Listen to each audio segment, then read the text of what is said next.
Oui, cette vidéo est penchée, mais pensez-vous que j'ai dormi droit? J'ai dormi penchée. Je suis penchée. C'est comme ça. J'ai le dos comme ça. Je suis SDF. J'ai eu des altercations, des confrontations avec des personnes dans les commentaires concernant le titre de SDF. Et figurez-vous qu'il m'a fallu 6 mois pour comprendre la chose suivante. Les personnes confondent sans-abri et SDF. Mais il m'a fallu 6 mois. Ça m'est arrivé hier soir. Hier soir, j'ai eu une altercation.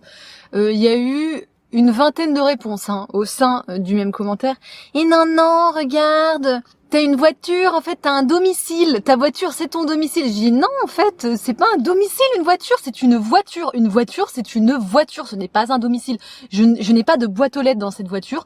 Je n'ai pas de salle de bain, je n'ai pas de cuisine, je n'ai pas de toilette. Je ne peux pas laver mon linge, je n'ai pas d'électricité. Je me garde dans la rue, penchée, certes j'ai un lit, mais les pieds passent leur temps à se casser la gueule. Ce n'est pas un domicile, c'est une voiture. Je suis sans domicile fixe. Que le terme vous chagrine ou non. En revanche, je ne suis pas sans abri. Et d'ailleurs, il fait chaud là-dedans, là, pour le coup. Pourquoi il fait aussi chaud d'un coup comme ça? Je ne suis pas sans abri. J'ai un abri. Donc en fait, il m'a fallu 6 mois. Parce que hier, j'étais là, mais attends.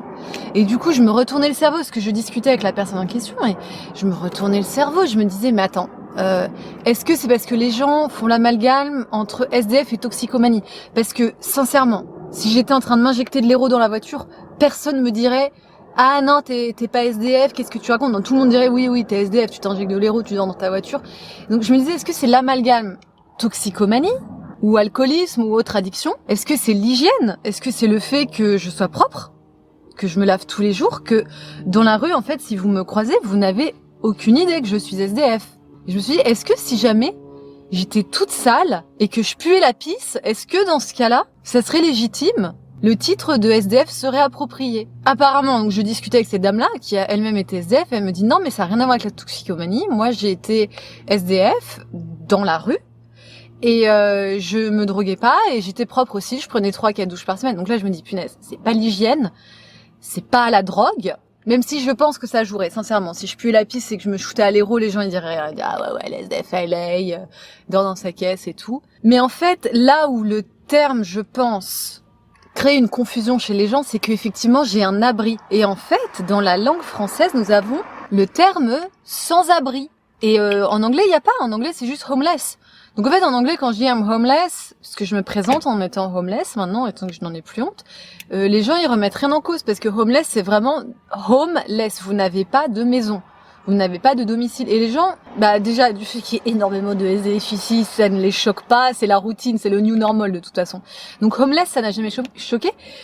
Ils ont différents mots en anglais. Ils ont homeless, houseless ou person experiencing homelessness. En français, on a sans domicile fixe et sans abri. Et je trouve qu'en français, l'avantage, c'est vrai que on peut du coup distinguer les sans-abri et les sans domicile fixe. Parce que vous avez plein de sans domicile fixe qui ont un abri. Par exemple, toutes les personnes qui vivent à l'année dans des caravanes roulantes, qui font le tour en van life. Tous les gens comme moi qui ont une voiture, ils ont un abri. Il y a des gens aussi, moi à l'époque ça a été mon cas, où je créchais de canapé en canapé, donc en fait j'étais pas sans abri, parce que j'avais un abri, j'étais logée chez des amis à droite à gauche, j'ai logé chez mes parents, mais j'avais pas mon domicile à moi, et c'était hyper précaire. Je vivais avec une valise au bras, et j'étais bien SDF déjà dès ce moment-là, alors j'avais pas dans ma tête eu la force mentale de m'approprier ce terme-là, parce que moi c'était ma hantise de finir SDF, parce que comme je savais que j'avais beaucoup de mal à travailler, qu'un jour j'en arriverais là, c'était ma hantise, et moi je m'imaginais vraiment sans abri, j'imaginais la rue.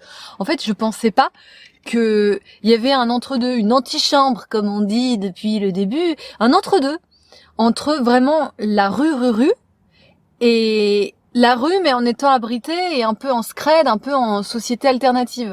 Je ne savais pas ça.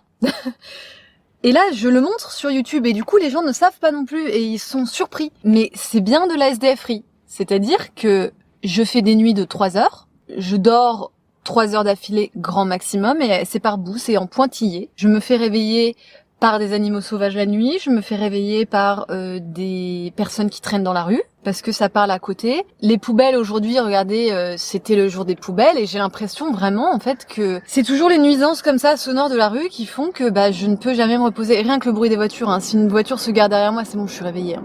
Je n'ai pas, comme je vous disais, possibilité de faire mon linge, je n'ai pas la possibilité de cuisiner. C'est vrai que j'ai un abri. J'ai un abri, donc je ne suis pas sans abri, mais je suis SDF. J'ai un abri que je me suis constitué. Et je l'ai ce sentiment d'être abritée.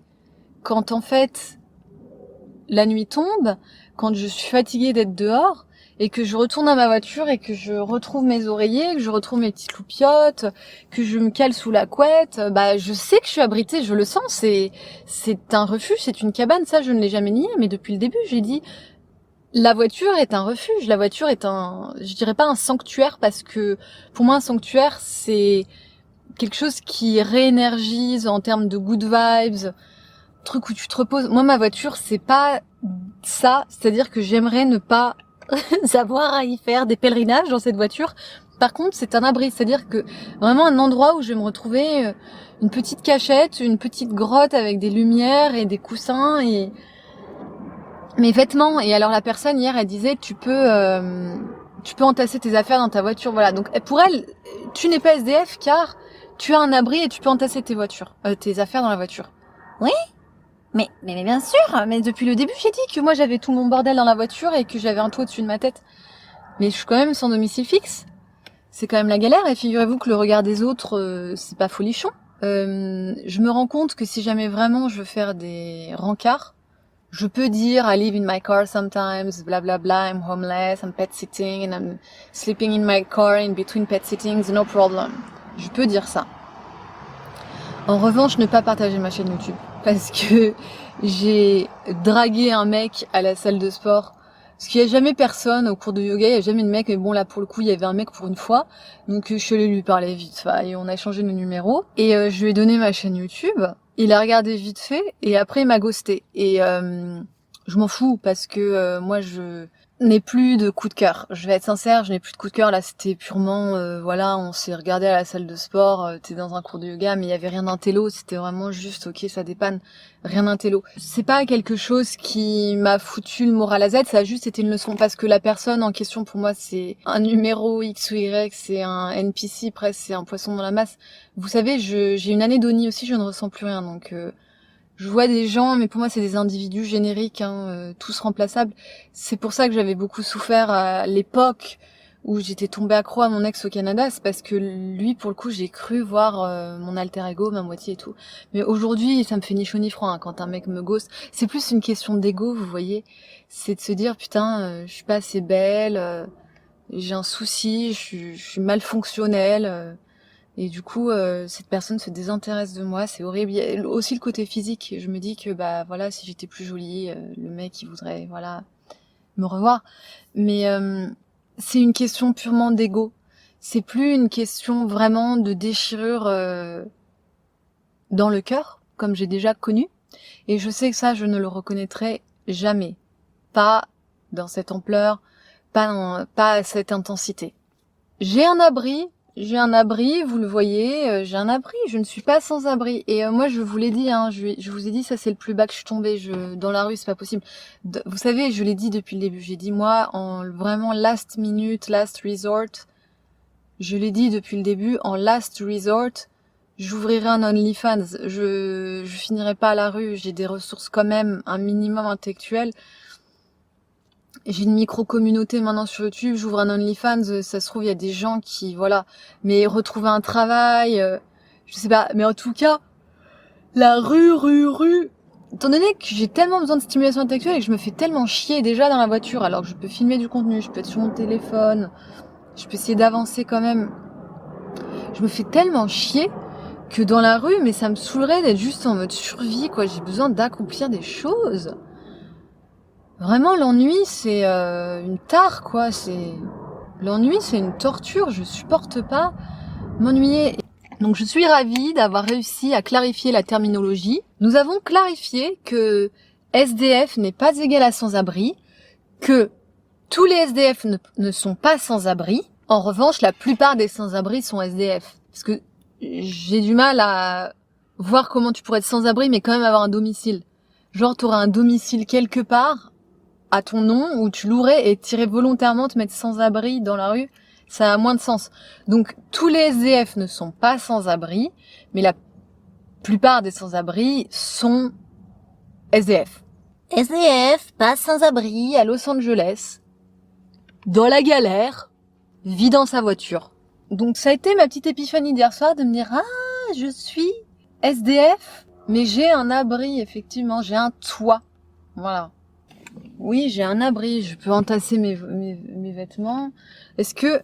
Et en fait, à ce moment-là, je me suis dit « Mais mets-toi dans la peau d'une personne qui est sans abri, qui est à la rue, et essaie d'imaginer ce qu'elle pense en te regardant. » Et là, je me suis dit « Bah oui, elles peuvent m'envier, ces personnes-là sans abri, et se dire « Waouh, elle est à côté de nous, elle est trop riche parce que elle a une voiture, elle a un abri, elle peut se déplacer, elle peut entasser ses affaires, elle peut plus ou moins être peinarde, elle peut plus ou moins être peinarde la nuit. » Et pour eux, en fait, je pense qu'il doit y avoir un petit peu effectivement de jalousie, d'envie de se dire waouh, elle va s'en sortir parce qu'elle a encore, comme elle est dans l'antichambre, elle a encore un pied avec la société.